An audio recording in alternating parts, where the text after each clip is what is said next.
इस वीडियो को कृपया अंत तक जरूर सुनें, क्योंकि आज हम एक ऐसे सवाल को छूने जा रहे हैं जो हर इंसान के दिल में कभी ना कभी उठता है।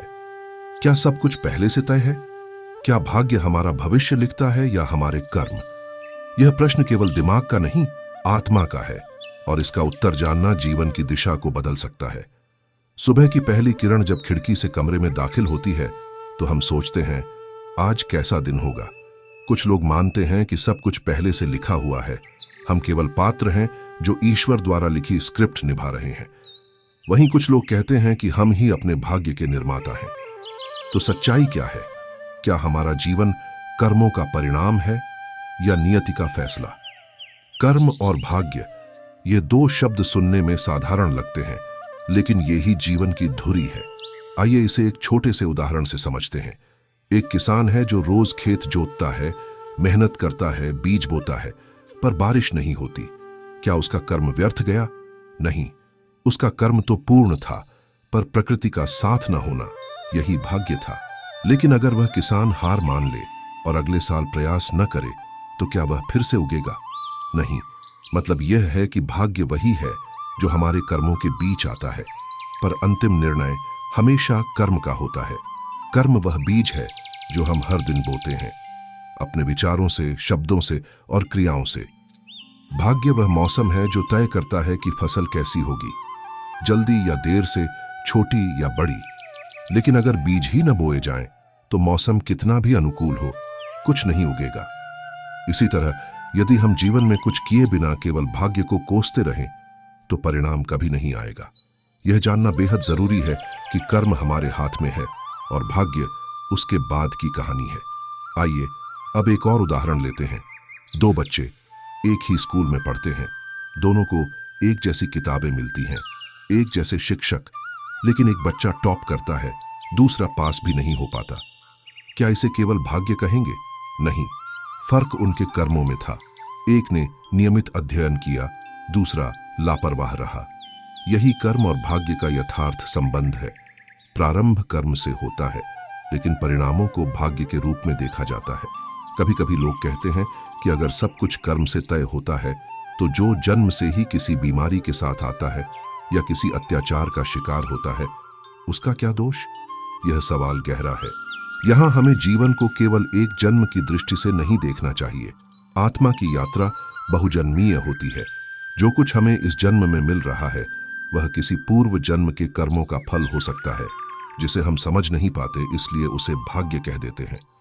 लेकिन यह भाग्य भी किसी पुराने कर्म का ही प्रतिबिंब होता है। ध्यान देने वाली बात यह भी है कि कर्म केवल बाहरी क्रिया नहीं, बल्कि हमारे विचार भी कर्म होते हैं।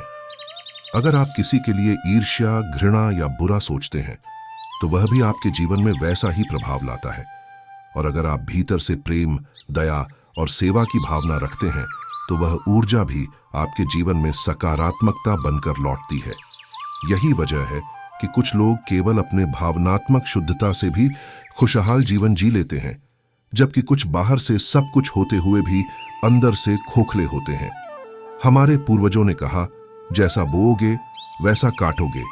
यह कोई धार्मिक बात नहीं, बल्कि प्रकृति का शुद्ध नियम है। आप रोज सुबह जल्दी उठकर योग करें, अच्छे विचार सोचें, दूसरों की मदद करें, तो आपके जीवन में स्वास्थ्य, समृद्धि और आनंद आएगा ही आएगा। यह भाग्य नहीं, आपके सत्कर्मों का फल है। इसी तरह जो लोग नकारात्मकता, आलस्य, क्रोध और स्वार्थ से भरे होते हैं, उनका भाग्य भी वैसे ही परिणाम देता है। कई बार लोग कहते हैं कि हमने अच्छा किया, फिर भी बुरा हुआ। इसका उत्तर इतना सरल नहीं, लेकिन यह जरूर समझना चाहिए कि कर्म का फल तात्कालिक नहीं होता, लेकिन निश्चित होता है।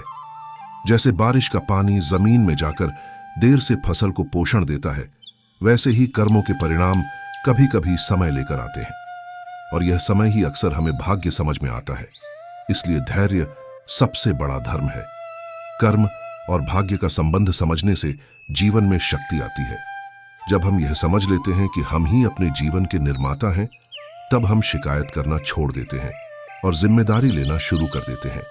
तब हम अपने रिश्तों को, अपने निर्णयों को और अपने रास्ते को खुद आकार देते हैं, और यही आध्यात्मिक परिपक्वता है।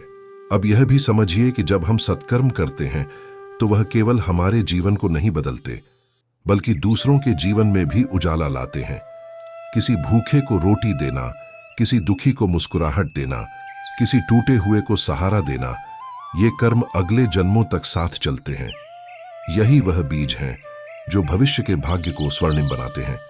इसलिए कभी भी अच्छे काम का परिणाम तुच्छ मत समझिए, क्योंकि ब्रह्मांड में कोई भी ऊर्जा व्यर्थ नहीं जाती। और अंत में सबसे महत्वपूर्ण बात, कर्म में ही भगवान बसते हैं। जब हम ईमानदारी से, प्रेम से, सेवा से जीवन जीते हैं, तो हम न केवल भाग्य को बदलते हैं, बल्कि ईश्वर को भी अपने जीवन में अनुभव करते हैं।